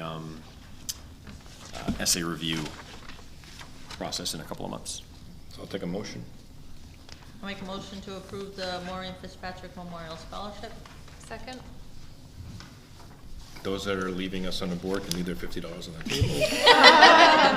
Those who are trying to get on the board, you can bring an extra $50. It is kind of a shock to the system. It When you is. first get elected, and it's like, here, we need your $50 and a Congratulations. scholarship. Welcome, welcome, we need a check. Welcome, open your wallet. Yeah. It is kind of a shock. Bring that up for candidates, you heard this. We had a candidate. Yeah, Pam seconded. Okay. All in favor? Aye. I think you have to sign that. Just signature? Yeah. Are you gonna present? Are you presenting? How about awards night? You're doing that this year, right, Jason? Sure. There you go. Was Did it last year. Maureen Fitzpatrick a former board member? Yes. Okay. Yes. She died while she was serving as a board member. Oh, wow. This is nice. Got You it. want permanent? And she was instrumental in the formation of the JMA. Oh, wow. Thank you, everybody. And next up, for action items, is a foreign exchange student. I heard yes over there. Do you want to explain that real quick? Or? Yeah, we have Elena. So I looked over the board policy and went through it carefully and made sure that this student meets all of the expectations. She's going to be hosted by the Thomas family that's here in town. It has a student here at the high school. And I think that she would be a wonderful fit. The woman who organizes, Susan, the Cultural Homestay International program. Also would like to know if the board is willing to entertain additional students. So the policy does say up to 5, but, you know, there's only 400 students, so, you know, it would be interesting to see what the board thinks about that. And I'll just bring them forward, I guess. Make a motion to approve the proposed foreign exchange student and open the option for other students to also attend should they be able to find a host family. Second. Further discussion? Hearing none, seeing none, all in favor? Aye. No opposed, passes. Thank you very much. Next up in our packet here is the History Club Annual Overnight Trip. And I think there was a, Yeah. Well, it's just, I know it's a numbers game because there's 3 girls and 4 boys, but the boys pay less than the girls. Like, shouldn't we just flat fund it? Seems weird. sure. Oh, this is the one with the boys versus the girls? You can put that in your motion. You want to put that in your motion? Fund it a flat I'll amount. make a motion to approve the History Adventure Club field trip with an amendment to flat fund regardless of Gender. gender. Second. Any other questions, concerns? I just want to clarify, flat fund means you're funding it or the kids are paying the same Same amount? No, the kids pay the same, and then the school Okay. can pick up, what's it gonna Yeah. be, like Yeah, 50 bucks? we'll make it right. No, it's not much, but it just felt. So we'll charge all, it looks like 7 students, the lower of the 2 amounts, 155, and we'll make up the difference Right. because there happens to be one room that has 3 kids in it instead of 4. I think that's the Thank you. reason, yeah. Got that? Great, thank you. All right. You're doing it right. Any other questions, concerns? Seeing none, hearing none, all in favor? Aye. Okay, passes unanimously. Okay, policy, JH, attendance, absenteeism, truancy. So in your packet tonight, you have 2 packets. One is dated February 13th, and it's here in case any of you want to refer to it during your discussion. But I want to direct your attention to one dated February 20th. That's today. So from afar, I tried to work with the members of your policy subcommittee and help get everybody together on something that meets the requirements of the law and incorporates the advice that the principal has received from the police and the folks in the court system, but also addresses some of the most significant concerns raised by the board. The 2 concerns that are addressed in this February 20th version is there was a proposed limitation on the number of one-day absences due to illness. So I call and I say, my daughter's sick, she's not feeling well. And because it's only one day, we're not going to a doctor, and I don't really have to provide any other evidence except my daughter's sick. In the proposed language, that was going to be allowed 3 times per term, and then beyond that, we were going to have additional demands. In this language, that requirement or that limit is gone. However, there's still language in there that says the nurse will communicate on behalf of the principal with families of kids who seem to be calling in sick a lot. Excessively sick. And they can still pursue it. You know, nothing here limits the principal's discretion to pursue what administration perceives as problems. The second change is that in the proposed language, there was an academic consequence for truancy, which was that no work could be made up if a student was on an unexcused absence. This language reintroduces, again, some discretion. So again, the principal does have the discretion. Nope, you skipped school, you went to, you know, Six Flags. We're not letting you make up the work, as opposed to some other strange thing happened and we're going to make sure, or a student's grades or their academic situation is such that the principal deems that the right thing to do is allow the student the opportunity to make up work. So that's a change. And then the thing that is not changed that is probably most important is there is a proposed, I think it's at the end of this language, a progressive intervention process to address habitual truancy. And that is what the court requires us to have that we have not had documented in the past. Can I clarify, the policy committee met and there were board members? The policy committee emailed and I channeled their wishes. So the board members that represent us on the policy committee have thoroughly reviewed this, and we don't have to spend a lot of time arguing about it I would at have 8 to make o'clock a motion tonight. to approve the February 20th version of the absence and tardy procedure. I'll second. Any further discussions or questions, or? I appreciate the work. I'm looking down there at you. Come on, one last gift, right? There was a lot of communication on it. No, I do want to say thank you to the members that did take the time to Yes, look thank over it and go back and forth. Change Thank some you. stuff. And Tim, thanks. Nice. Well, seeing no other issues, all in favor? Aye. Any opposed, abstentions? None, it passes, all right. So next up, we have the MHS, principal and teacher nominations. So in personnel, I am prepared to nominate a principal to occupy the Prospect Mountain High School Principal's Office beginning July 1st of 2024. I want to give members of the joint board an opportunity to move into non-public if you feel the need to do so first. Certainly there are some things regarding compensation that we will take to non-public later, but I'm just going to pause for a moment so you have that opportunity if you want it. How was last night's turnout? Did anybody go? It was great. Excellent. Quite a few of us. Yeah, How I about went. from the public, though? There were quite a few public here. Yeah, oh, gosh. 25, 30 people, something like that. Very nice. Which, More than they had good deliberative, I questions. think. Oh, good. Yeah, I'd like to, actually, I think Mr. Jazokis is due some recognition and gratitude for running this entire process. We had about 40 people here last night, but there were 2 rounds of interviews and focus groups prior to last night. We began with 7 or 8 applications. The first committee offered a few people interviews and then came up with 2 finalists to move on. But again, they met with focus groups. They went through a second interview with some other stakeholders, parents and folks from the community. They had site visits yesterday. Some of you attended parts of that, but those were longer than the public session. There were meetings with various employees, with union heads, with teachers, with all think I sorts of heard different that stakeholder groups. Nobody was turned down if they wanted to participate in the Right. committees? Everybody from the Yeah. public and within the schools and even the students who wanted to participate were a part of the group. Some of them, due to some basketball conflicts, weren't able to be part of that, but overall, it was good. I thought people had really good questions last night.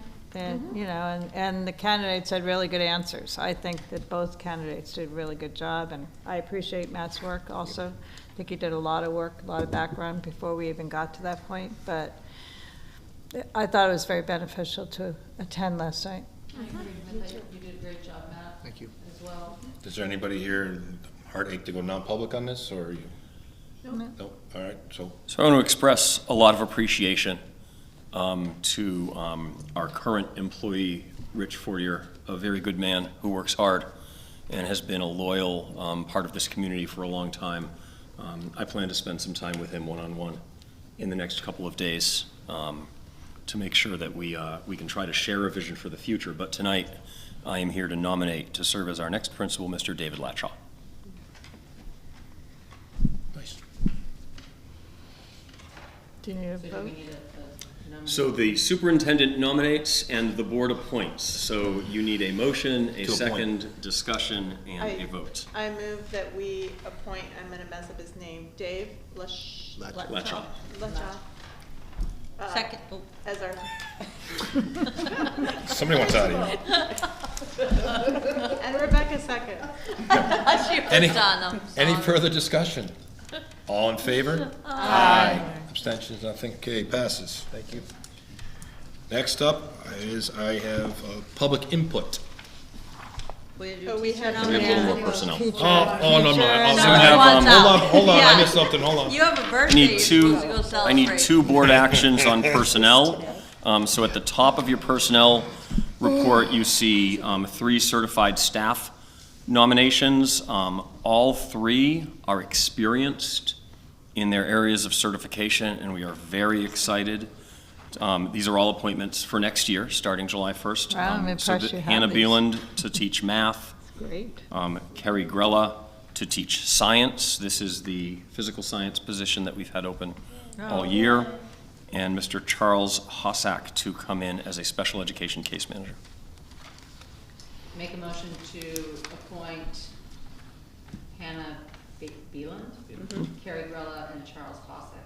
Second? Discussion? Seeing none, hearing none, all in favor? Aye. There are some non-certified FYIs here. At the bottom of the page, there are 2 resignations that require the board's acceptance. Missy Connors, a math teacher, has informed us that at the conclusion of the school year, only after this school year is over, she plans to go home and care for her new grandchild. Oh, that's exciting. And her resignation will be effective after the last day of school. Our library media specialist, Kathy Frazier, has given us 2 weeks' notice and will be done March 1st. It says 2nd on your sheet, but I think the 1st is a Friday.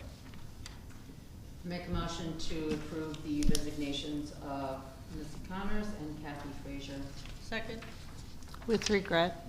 I mean, Kathy Frazier's Yeah. worked here for a very long time. She came Yeah. from home. Yeah. We wish them luck. Second, any discussion? None, seeing none, hearing none, all in favor? Aye. We still have to do the coaching staff and. We don't have to They're do done. that. They're done? Could I Your just life is mention better when you that don't. we do need a head track coach, so We sure get the do. word out, please. What are you doing in the spring? All right, now we'll go back to public input. Seeing none, hearing none, we'll close public input. Really? Great meeting. Smiling faces and everybody getting along. There we go. We Oh, wait. always get along. Hold on. Yep. Sorry, So I'll state be your quick. name. The presentation that was delivered tonight, I think it's great, and I'm excited to have more options. I think there was a question about too many competing things going on. You could throw the Lakes Region Technical Program in there too as another option. Generally, I think more options for kids are better. I would love to see the school consider bringing in the option for kids who just want to do the K-12 option, because VLAX is abysmal. And some kids need another option like that. Also to find a way to bring in this concept for kids who may not be so outdoorsy, because there's plenty of those as well. And then I hope that even with bringing in all these new options, which I think is fantastic, that it doesn't take our eye off the ball. See that, sports analogy, not a sports person. But let's not take our eye off the ball on making sure that we're keeping our focus and priorities on fixing the things that we already have here that need to be fixed, because there are a bunch of those too. But overall, I love the opportunity. Hope to see more of that. Thank you for thinking outside the box. Thanks, Adam. Thank you. Aaron Hahn. I second what Anna just said on that. Another option is great. More options is better. I just had a question. Back to the cost. So someone coming from out of our district, they would pay tuition, or their school sponsors them, and that goes into our budget? Yeah, you can. So the open enrollment project that we've been working on for the last couple of years is based on a law, RSA 194D, that states that the district in New Hampshire where a child resides is responsible for paying tuition to the district that hosts the open enrollment or operates the open enrollment school. So for an Alton or Barnstead student, there's no cost. There already because are. they're covered Right. by our district, and other districts contribute to this is a win-win. That's the idea. Yeah, this is a win-win. So, great, thank you. Thank you. Thank you. John Hawthorne. Couple questions. Is there going to be a soft rollout with this program, or is it light the fires and we're going? It'll probably be exceedingly soft. Okay, understood. Is there information, public information on their retention rate, dropout rates, things like that with their program, and is that available to us? It is. I would start at the Stride website. Okay. And I think as we move forward, especially if there is chatter and there are a lot of questions, we could host more public information sessions. Things like this presentation from tonight can be put online. Is there any greater liability with this program than there is with our public education system here? Is there any greater liabilities with having an online program? And who's looking at that part of it? Well, the answer to the last part is me. Fair. I haven't found any yet. Fair. I guess is the fair way to put it for now.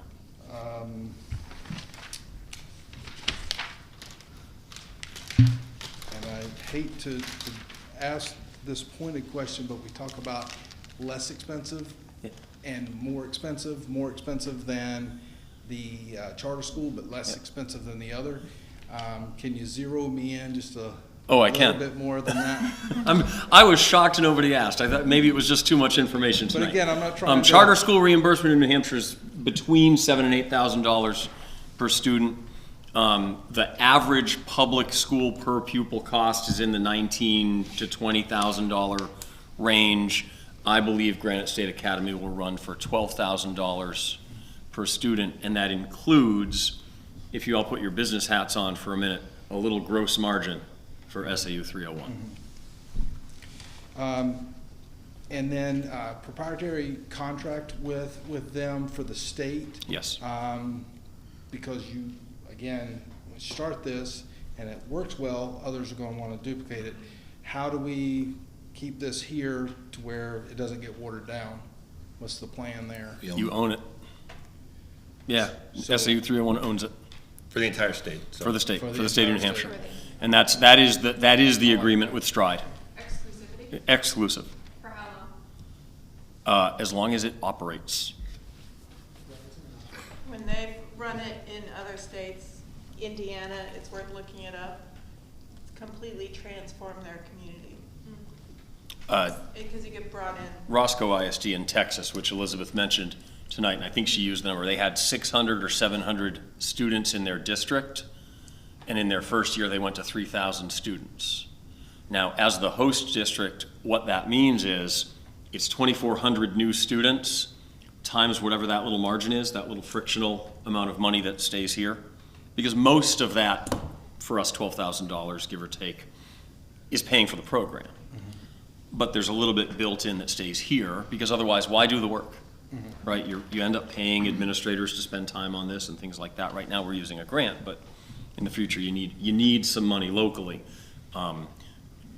Districts have found that their financial lives have changed after partnering with K-12. And I'm sure this is on the website, but what's the class size? How do they meet? What's the class size on that? You know, I don't know. That's a question for them. Yeah, for Elizabeth or for Peter. Because looking at the lesser number, let's say 2,000 students, is that, that could be somewhere in the neighborhood of 133 new educators. Is that realistic? I don't think it is that many. Okay. But that is something we probably have talked to Peter about in the past. I'm just not Because remembering recruitment right now. would be a real thing there. Yeah. But not only existing teachers, but new teachers throughout our, secondary education system. Companies like Edgenuity and K-12 right now are the only entities in education not having a hard time hiring right now are online schools. Teachers are leaving brick and mortar From what I schools. understand, the teachers aren't necessarily, we don't have to produce them. They don't have to be from New Eventually. Hampshire, at least not initially, yeah. Not initially, but. And depending on how challenging we find that, we could maintain that regulatory relief as long as we need to, Fair. provided the state board agrees and we can navigate the local. And what we did tonight was just the Labor very politics. first step, so there's gonna be a lot more informational sessions, baby steps. Listen, I'm asking questions, but I'm a big Yeah. fan. I really like it. Thank you. Thank you. Any public input? Seeing none, close public input. Future agenda items and follow-up items. We know that we have the Innovation School application next month. Already. And there's a bunch of stuff already. Mr. Mills has anything else to add? Security audit. Yeah, it's on there. Last word. Cybersecurity audit. So I do have a running list. I knew how much time we were going to spend on the alternative program tonight. I will not lose these other Do you have on your things. list a PAC update? 'Cause this is Yes, I like do, as a the matter of fact. Third request. Yep, I have, PAC progress report, which the principal has a study committee, and they can do that. We're gonna Are do a you report coming? on. No, I'll watch online. You can watch it on YouTube. We're gonna do a report on alternative education plans, which although the law was passed more than a decade ago, and the policy has been in place here, I think that this is the first year we've had students on alternative education plans, so I think we need to spend some time kind of describing that and what it means, and maybe even meeting a kid or two. I think the board could enjoy that. Cybersecurity audit, yes, Mrs. McLeod, we have that. I actually emailed you. I'm not going to hand out a printed sheet with links on it because I understand that they don't work, but I emailed you all I got it. a PDF in which the links do work.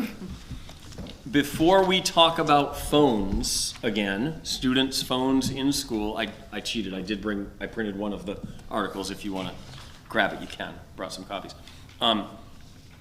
I've emailed you all some reading materials if you're interested. I am also planning, I think we've talked about this, to talk to kids. So before we talk more here, I want to hear from students, have them read some of the research, talk about how things have gone better or worse this year compared to in the past. I think overall, we feel like things have gone a little better this year with phones in the school. I'm looking at your student rep. Yeah, so I think definitely, I don't want to say these words strict, but the implications that have been taken to kind of limit phone usage, not class, like during classes when kids go to the bathroom, especially a lot lately here, just in general, has benefited their focus towards school and like their worry about having to check their phone. But in the same token, I think in reference to like complete cutoff, that could limit communications to parents or like other forms of communication. Like I use mine for my login for my college class or personal email, whether it's dealing with my NHS project, reaching out to Aaron or text my mom to make sure something's okay at home. And that would happen during like lunch. So This is it's a- like learning to navigate real life and learning how to use technology. It's going to be great when we come back to this topic. It's getting hotter and hotter these days. I am sorry, I'm gonna miss that one. I might attend that. We need a study committee while parents come into it. Don't worry, I'll text you that night. All right. And then I have actually been putting together national and statewide data on educator turnover, critical shortage and shortages and the challenges we've been having in recruiting and retention. So, just can't do it all in one night. So you're So I know going what to time it swear is. in our new members before our next meeting, right? Because the election's the 12th, we're meeting on the 19th, right? Is that going to happen? We'll make it happen. All right, great, thanks. May I say something about the new nominations? Both of the math teacher and the science teacher, they are locals. So one is from Alton. She's Oh, now really? going to have a 4-minute commute instead of a 54-minute commute. Wow. And the other is a Barnstead person, so I think that Nice. just makes the school stronger. when we Wasn't have she a some- science teacher at BES? Because I recognize that She name. was. For sure. 1 year, Yeah, good yes, job. years ago. Wow. 7th grade, I think. Yeah. Yeah. That's She was great. And very she well done. currently tutors some of our students in science. So it's two wonderful, Great. experienced, progressive teachers. And, That's nice. you know, we've got wonderful teachers here and they're just gonna Nice add job. to the community. We're excited. Any other business? Visits and then. Happy birthday, Hillary. Yeah, well, I'll add two from the, I believe, civics class. I did get 3 letters, which is part of their project of writing questions or concerns to the school board, the things they want to bring up, which I will write back to all of them.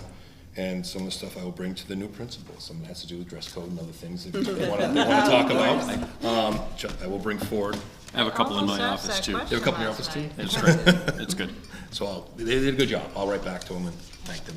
And tell them that it'll be, last time they did this, some good things came out. It was the, we, think it's for great. 9/11. 9/11 recognition, those kinds of things. So some good things have come out of this. And I think more conversation will come out of this as well too. Any other business?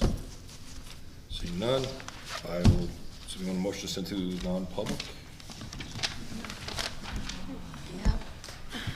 I make a motion to go into non-public RSA. Oh. Like that. RSA 91-A:3, 2, A, C, E, and K. She wants to say Second. that, so I don't think she saw you. And you say, okay, roll call? You would have passed Yes. it down. Yes? Yes. Yes. Yes, I'm trying to take Yes. minutes here. Unanimous on? Yes.